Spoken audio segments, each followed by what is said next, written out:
기도하겠습니다. 하나님 아버지 감사합니다. 이 시간도 저희들 주님 말씀을 또 듣기 위해 모였습니다. 하나님 아버지 저희들이 말씀을 들을 때에 저희들의 필요한 말씀들을 저희들에게 주시옵소서. 깨달아 알게 하시고 저희들이 말씀을 통하여 저희들의 삶이 좀 더 풍성해지고 저희들의 삶이 변화될 수 있게 하여 주옵소서. 이 시간을 온전히 주님께 맡기오며 예수님 이름으로 기도드립니다. 아멘. 네, 지난 시간에 저희가 이제 성전 건축을 시작하는 이야기를 했습니다. 에스라 3장은 돌아온 백성들이 성전 건축을 시작하는 이야기를 했습니다. 그래서 막 너무 한쪽에서는 슬퍼서 울고 또 한쪽에서는 성전 건축을 시작한 것에 너무 감사해서 기쁨의 환호성을 지르면서 밖에서 들었을 때는 우는 건지 웃는 건지 분간할 수 없는 그런 어쨌든 감격스러운 성전 건축이 시작이 되었습니다. 근데 이제 우리의 인생이 원래 계획대로 잘 흘러가지 않는 경우가 많습니다. 저도 시간의 표에 맞추어 이런저런 일을 계획하고 진행하지만 종종 생각지도 못한 일로 계획이 틀어지기도 하고 누군가의 방해로 일을 할 수 없는 경우도 있습니다. 사실 오늘 설교만 해도 원래는 지난주에 했어야 했는데 저에게도 개인적인 큰일이 생기는 바람에 저희 계획과는 다른 방향으로 일이 진행이 되었고 진행이 되었습니다. 이렇게 우리 인생은 한 치 앞도 바라볼 수가 없습니다. 그런데 이렇게 예기치 못한 계획이 차질이 생기는 것은 사람의 일에 국한된 것이 아닙니다. 하나님의 일을 하는데도 이런 생각지 못한 일로 혹은 예상된 일로 방해를 받거나 시간이 지체되는 경우도 많습니다. 지금 저희도 이제 청빙 절차를 거치고 여러 가지 교회 일들을 하는 데 있어서 예상대로 흘러가지만 또 예상치 못한 일들이 발생하기도 합니다.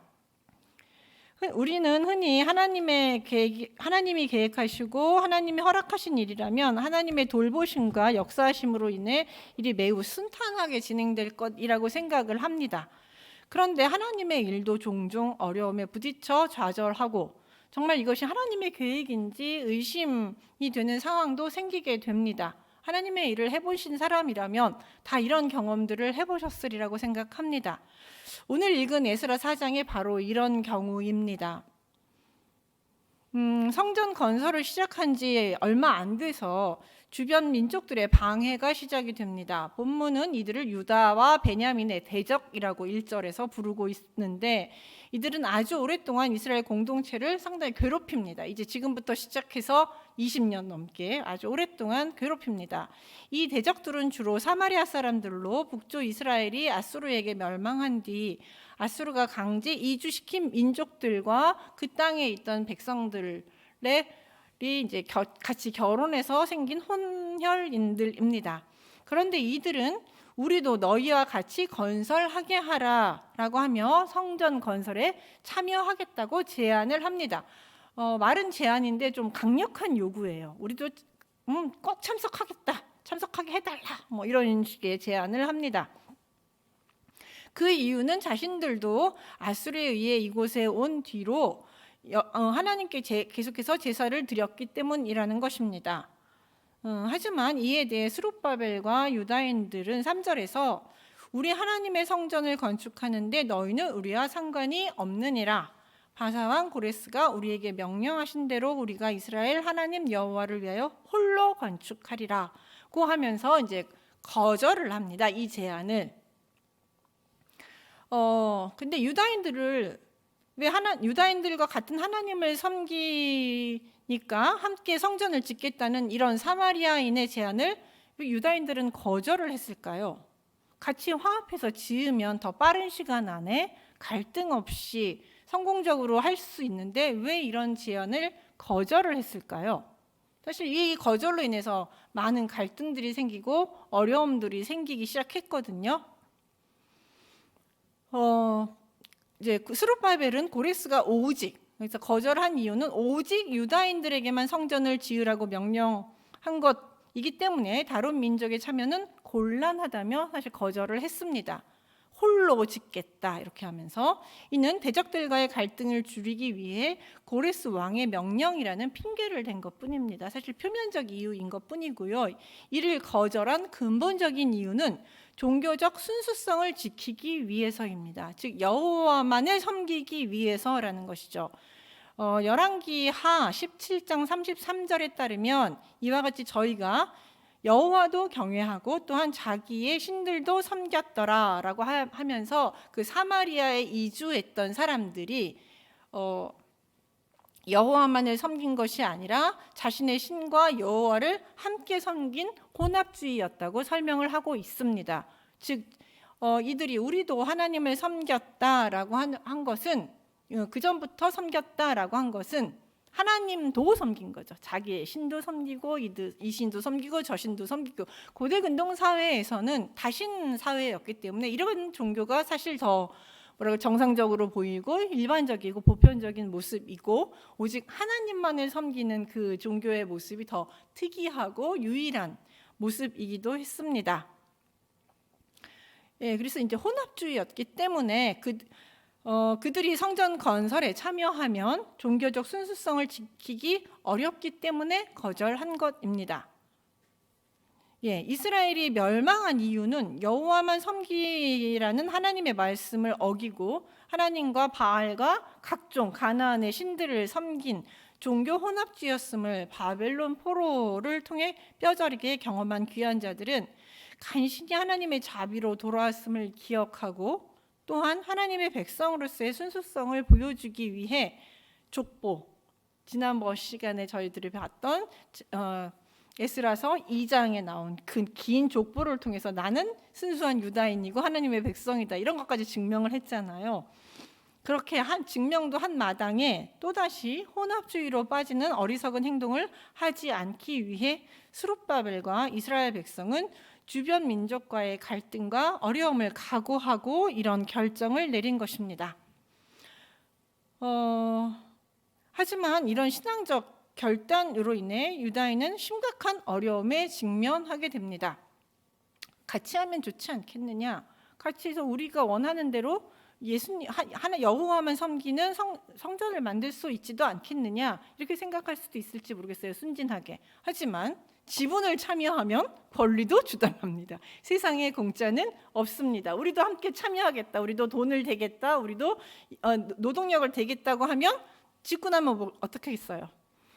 요 파트는 우리가 참여했으니 우리가 섬기는 이 신도 좀 섬길 수 있게 해달라. 요 파트는 우리가 참여했으니 여기에는 우리가 원하는 제사를 지내게 해달라. 이런 식으로 이제 들어오게 돼 있거든요. 세상에 공짜는 없습니다. 그렇기 때문에 이런 갈등이 생길 걸 뻔히 알면서도 예루살렘 성전 안에 여호와 이외에 다른 신을 섬기는 일을 막기 위해서 오직 여호와만을 섬기기 위해서 이들은 이런 제안들을 거절한 것입니다. 그리고 이 신앙적 결단으로 인해 유다인들은 심각한 어려움에 직면하게 됩니다. 유다 사람들의 거절에 사마리아 사람들은 고레스 왕으로부터 다리오 왕 때까지 20년 동안 집요하게 오랫동안 성전 건설을 방해합니다. 그래서 그때 멈춰서 한 20년을 짓지를 못합니다. 이들은 한편으로는 유다 사람의 사기와 의욕을 꺾기 위해 협박과 회유를 하였고 이게 이제 손의를 약하게 하다라는 것이 바로 이런 의욕과 사기를 꺾는 일입니다. 그리고 다른 한편으로는 관리들에게 뇌물을 주며 공사를 막아달라고 호소를 합니다. 이들이 이렇게 열성적으로 성전 건축을 방해한 이유는 유다가 예루살렘 성전과 성벽을 짓고 유다 공동체를 회복하면 사마리아의 영향력 아래에 있던 유다가 독립하여 자신들에게 세금을 내지 않게 되는 것을 싫어하기 때문입니다. 결국은 권력과 돈의 문제예요. 이렇게 하나님의 계획으로 성전 건설이 시작되었지만 그 주변 사람들의 이익과 연결되면서 수많은 방해에 직면하게 됩니다.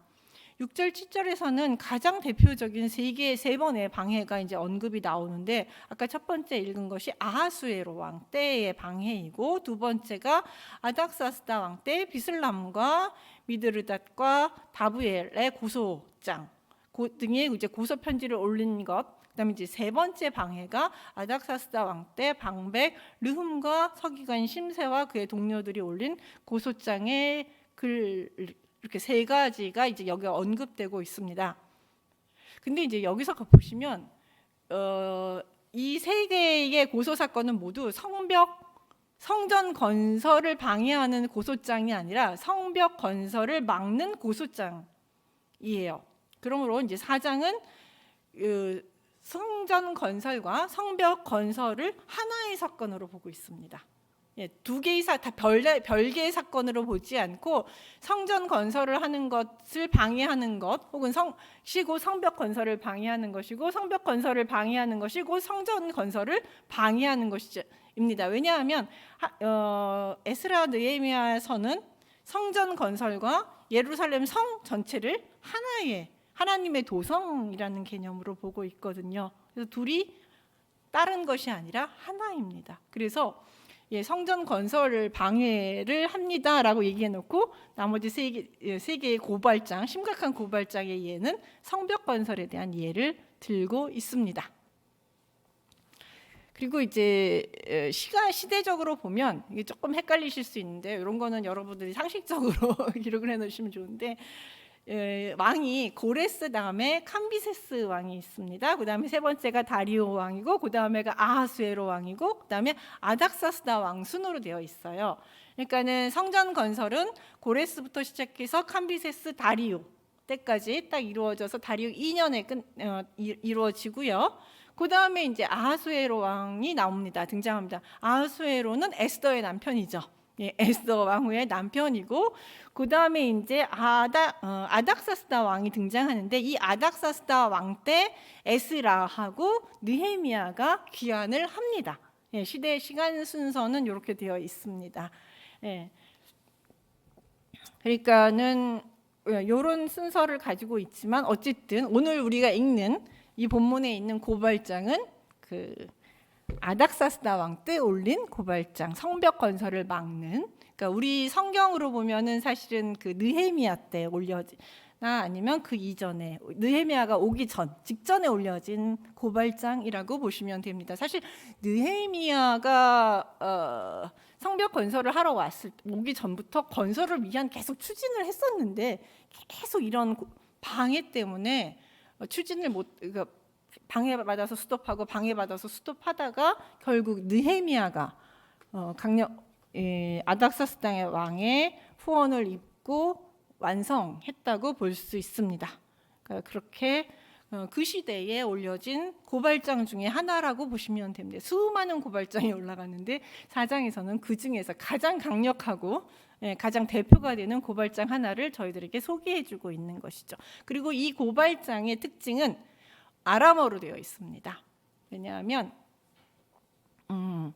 그 당시 공용어가 아람어였어요. 페르시아의 시대의 공용어는 아람어였고, 이스라엘은 히브리어를 쓰고 있었고, 지난번에 아마 제가 잠깐 설명을 드렸던 것 같아요.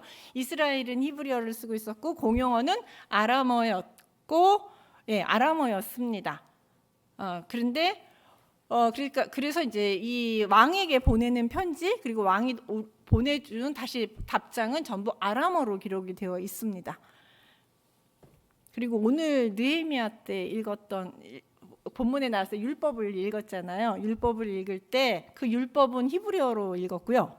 근데 그걸 못 알아듣는 사람들이 중간에 있어가지고 그 중간중간에 레위인들이 해석을 해줘야 됐거든요. 설명해주고 이랬어야 됐는데, 왜 그러냐면 돌아온 백성들은 아람어를 알고 있고 히브리어를 모르는 이 후손들이 돌아왔거든요. 그래서 이제 중간중간에 성경 뜻도 알려준 사람도 있고, 히브리어를 몰라서 그 아람어로 번역해주는 사람들도 있었습니다. 그러니까 이 시대는 히브리어와 아람어가 공통으로 같이 사용되었던 그런 시대라고 그냥 기본적으로 상식적으로 알고 계시면 좋겠습니다. 그렇기 때문에 이 본문에서는 왕들에게 보낸 편지와 왕이 보낸 답신들을 히브리어로 번역하지 않고 아람어 원본을 그대로 본문에 담아서 역사성을 높였습니다. 고발장의 핵심 내용은 예루살렘 성벽 짓는 일에 대한 것으로, 이들이 성벽을 완성하면 왕에게 반역을 일으키고 독립해서 왕에게 세금을 바치지 않을 것이라는 것입니다. 그리고 그 근거로 조상들의 사기를 보면, 역사서예요. 조상들의 사기를 보면 예루살렘 성읍은 항상 폐역하고 항상 반역하였고 유다가 망한 것도 이런 반역 때문이었다라고 주장을 했습니다. 편지에 그렇게 쭉 썼습니다. 즉 자신이 말하는 것은 단순한 중상모략이 아니라 역사적 사실, 진짜 이 사실에 근거해서 한 충성스러운 고언이며, 고언이라고 이제 이 얘기를 한 것이죠. 역사 기록까지 이제 들먹인 것은. 그리고 또한 자신들은 궁의 소금을 먹는 충성된 신하의 입장에서 이것을 보아 넘기지 못하기 때문에 왕에게 고발한다고 이야기를 합니다. 여기서 이제 궁에서 소금을 먹는 충성된 백성이란 표현은, 예전에는 고대에는 소금이 비쌌잖아요. 귀했잖아요. 그래서 소금은 전부 왕궁에서 관리를 했습니다. 염정권이 왕궁이 가지고 있기 때문에 왕궁이 소금에 대한 권리를 다 가지고 있고 이것에 관한 모든 수입과 세금을 관장했습니다.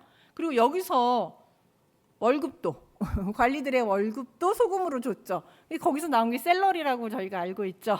솔트에서 나온 게 샐러리라고 이제 저희들이 알고 있습니다. 즉 다시 말하면 궁에 소금을 먹는 사람이란 왕에게 급여를 받는 신하 혹은 관리란 뜻입니다. 그러니까 왕에게 급여를 받으니까 누구에게 충성해야 되는 거예요? 왕에게 충성해야 되죠. 그러니까 자신들은 왕에게 충성하는, 왕에게 월급을 받는 관리라고 소개하면서 이것은 저희의 이익을 위한 것이 아니라 오로지 왕의 이익을 위한 것입니다. 이익을 위해서 저희가 이렇게 충성스럽게 고발할 수밖에 없습니다. 뭐 이런 식으로 지금 표현을 하고 있는 것이죠. 이 반역자들은 왕이 가장 싫어하는 반역이라는 가짜 뉴스를 들고 나와 유다 사람들을 중상모략하며 성전과 성벽 건설을 방해합니다. 원래 고레스 왕의 허락을 받고 하나님을 예배하기 위해 성전을 짓고 자신들을 방어하기 위해 성벽을 짓는 것에 대해 사마리아 사람들은 유다가 독립하기 위한 행동이라고 왜곡하고 왕에게 고발하였던 것입니다. 예나 지금이나 누구를 중상모략할 땐 항상 가짜 뉴스와 왜곡과 확대 해석 이런 것들이 들어가게 되어 있습니다. 이처럼 하나님의 일이나 선한 일을 할 때 이를 못마땅해 하는 사람이나 사탄의 방해가 항상 있으며 악한 이들은 참 치밀하고 조직적이며 비방과 왜곡과 거짓이 난무합니다. 사실 악한 사람들의 부지런함을 착한 사람이 따라갈 수가 없어요. 그들의 집요함을 착한 사람들이 따라가기 어렵습니다. 그만큼 집요하고 부지런하게 악한 사람들은 방해를 하게 됩니다. 나중에 느헤미야에서는 그 방해가 얼마나 집요했는지 좀 더 적나라하게 보여주고 있습니다. 이런 이제 편지, 고발장에 대해서 아닥사스다 왕은 그 고발장을 받고 난 다음에 르훔과 심세에게 답장을 보내는데 그것이 이제 4장 17절에서 22절의 내용입니다. 아닥사스다 왕은 르훔과 심세의 고발장에 언급한 대로 역사서를 보니 예루살렘은 정말 폐역한 성읍이었고 그 이전에는 큰 왕이 있어 주변국의 조공을 받는 나라였다라고 인정하면서 예루살렘을 짓지 못하게 하라고 조서를 내립니다. 여기서 이제 큰 왕은 솔로몬이나 아합이나 므낫세 등 고대 근동 좀 세력이 커져서 고대 근동의 영향력을 행사하던 시대의 왕들을 얘기합니다. 우리는 이제 솔로몬 정도만 생각하지만 사실 성경에는 악한 왕이라고 기록되어 있는 아합 시대 때도 이스라엘의 영향력이 되게 컸습니다. 그리고 이 므낫세 또한 그 세력이 되게 컸어요. 그래서 오므리 왕조, 므낫세 이 사람들도 컸지만 하나님은 이들은 모두 악하다 이렇게 한마디로 그냥 쫙 평가 내리고 끝내버렸죠. 그렇지만 어쨌든 이만큼 이스라엘도 큰 나라일 때가 있었고 주변국의 이제 세금을 받을 만큼 권력이 셌던 때가 있다라는 것이 이제 역사 기록을 보면서 얘네들의 말이 거짓말이 아니구나. 충분히 반역을 일으킬 수 있을 만한 힘과 능력과 자질이 있구나. 원래 성정이 있구나라고 아닥사스다 왕은 판단을 한 것이죠. 그래서 그 비방이 먹혔습니다. 왜냐하면 왕은 제일 싫어하는 게 바로 반역입니다. 반역이요 하면 제일 싫어합니다, 왕들에게. 그래서 이 뒤에도 계속 이 반역이라는 모든 일을 할 때마다 반역이다라는 이슈를 들고 방해합니다. 왕의 조서는 르훔과 심세의 고발장 내용을 역순으로 하나하나 짚어가면서 답변을 하고 있습니다. 그래서 예루살렘 성을 짓도록 두면 유다가 독립하고 조공을 바치지 아니하리라는 르훔의 모함이 왕의 마음을 움직였습니다. 왜냐하면 왕들이 가장 두려워하고 경계하는 것이 바로 반역인데 이 부분을 르훔과 심세가 정확하게 건드렸기 때문입니다. 이후에 느헤미야에서도 반역이라는 모함은 계속 등장하는데 이것이 방해하는 데 가장 효과가 좋은 이슈이기 때문입니다.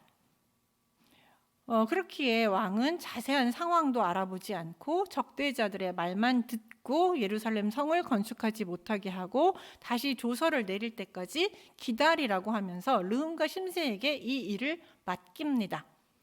그래서 22절에 보시면 이 일에 게으르지 말라. 어찌하여 화를 더하여 왕들에게 손해가 되게 하랴는 왕의 말은 르훔과 심세의 일을 전적으로 믿고 말을 전적으로 믿고 유다의 일을 매우 심각하게 여기고 있음을 보여줍니다. 그래서 23절에서 보시면 아닥사스다 왕의 조소로 인해서 예루살렘 성의 건설이 중단되고 있다고 보고하고 있습니다. 아닥사스다 왕의 조서가 도착하자마자 조서에 쓰인 대로 재빨리 르훔과 심세는 군사를 동원해서 짓고 있던 그 예루살렘 성을 짓고 있는 유다인들을 군사로 압박하면서 짓지 못하게 이제 막았던 것입니다. 근데 그래서 24절에 보시면 사건은 다시 예루살렘 성전 건설로 돌아옵니다. 그래서 돌아오고 성전 건설이 다리오 2년 때까지 중지되었다라고 보고하고 있습니다. 그러니까는 조서의 내용은 성벽 건설에 대한 반대이지만 이것과 똑같은 방식으로 성벽 건설을 중단하는 것과 똑같은 거의 비슷한 방식으로 사실 성전 공사도 대적의 고발장으로 인해서 중단이 되었고 다리오 2년 때까지 성전 건설을 다시 시작할 수 없었죠. 아마 여러 번 해서 우리 다시 짓게 해달라 요청도 보내고 했겠지만 그때마다 이 적들의 집요하고 치밀한 방해 작업으로 인해서 이스라엘은 한 20년간 성전을 짓지 못하고 있었던 것이죠.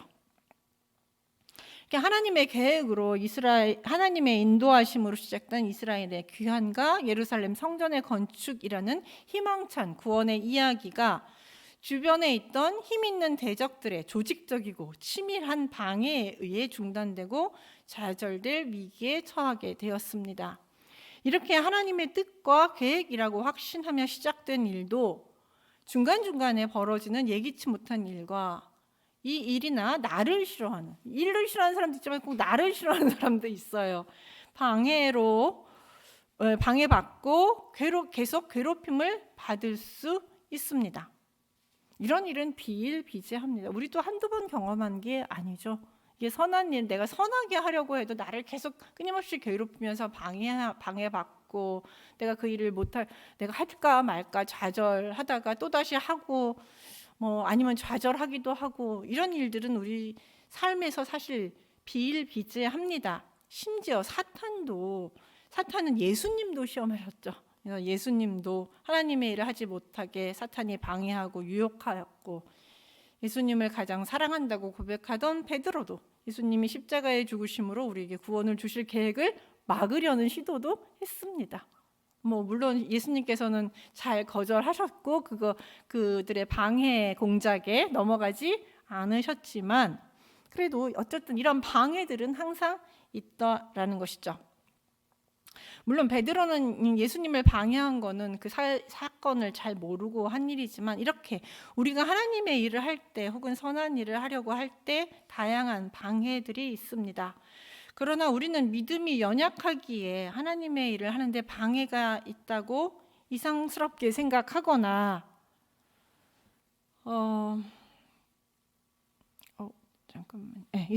하나님이 원하시는 일은 아닌지, 이거 아닌가? 이렇게 의심하거나 혹은 하나님의 능력을 의심합니다. 왜 이걸 하나님이 안 해주시지? 하나님이 여기 관심이 없나? 하나님 이거 못하시나? 심지어 이렇게까지 생각을 하게 됩니다. 그래서 쉽게 낙담하고 포기하며 하나님을 원망하기도 합니다. 지금 어쩌면 그런 상태에 있는 분들도 계실 수도 있다고 생각을 합니다. 그러나 이런 어려움은 일시적이며 인간의 권력과 힘이 절대 하나님의 계획을 막을 수는 없습니다. 잠시 막히고 좌절된 것처럼 보일지라도 하나님의 힘과 능력을 믿고 기다리면 하나님의 계획은 반드시 이루어집니다. 하나님은 인간의 어떤 힘보다 강하기 때문입니다. 혹시 지금 내 앞에 막혀 있는 들이 있다면 하나님을 믿고 기도하며 하나님의 때를 기다리시기 바랍니다.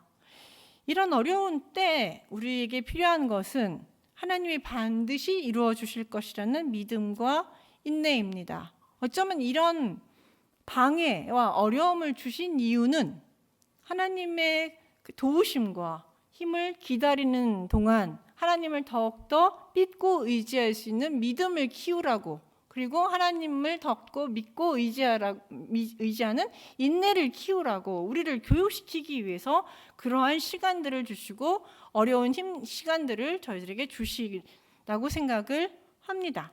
그렇기 때문에 우리 앞에 놓여져 있는 이런 시간들은 우리가 믿음과 인내, 신앙, 하나님에 대한 생각, 이런 것들을 배우고 익히고 교훈받고 더 친밀해지는 그런 시간이라고 생각을 합니다. 그리고 이런 시간을 거치고 나면 우리의 믿음은 한결 성장하고 한 걸음 더 하나님 앞으로 나아가고 하나님과 더욱더 가까운 관계가 될 것이라고 생각을 합니다. 그래서 우리는 하나님의 일을 하더라도, 우리의 인생을 가더라도 탄탄대로를 뚜벅뚜벅 열심히 아니면 달려서 가는 게 아니라 돌도 있고 웅덩이도 있고 여러 가지 장애물이 많은 길을 피해서 넘어지면서 쩔뚝거리며 그러고 가는 것이 아닌가 생각합니다. 그 많은 상처를 통해서 하나님의 도우심, 그것들이 우리에게 영광의 상처이자 또한 하나님이 우리와 함께 하셨음을 증명하는 상처가 아닐까 생각합니다. 그러니 힘든 시간을 지내고 계신 분들, 하나님께서 반드시 이 모든 시간들 지난 후에 하나님의 때에 가장 선하게 인도하실 걸 믿고 그 시간들을 지혜롭게 잘 보내시길 바랍니다. 기도하겠습니다. 하나님 아버지, 저희들이 삶을 살아가는 것이 참 쉽지 않습니다. 하나님을 정말 잘 믿고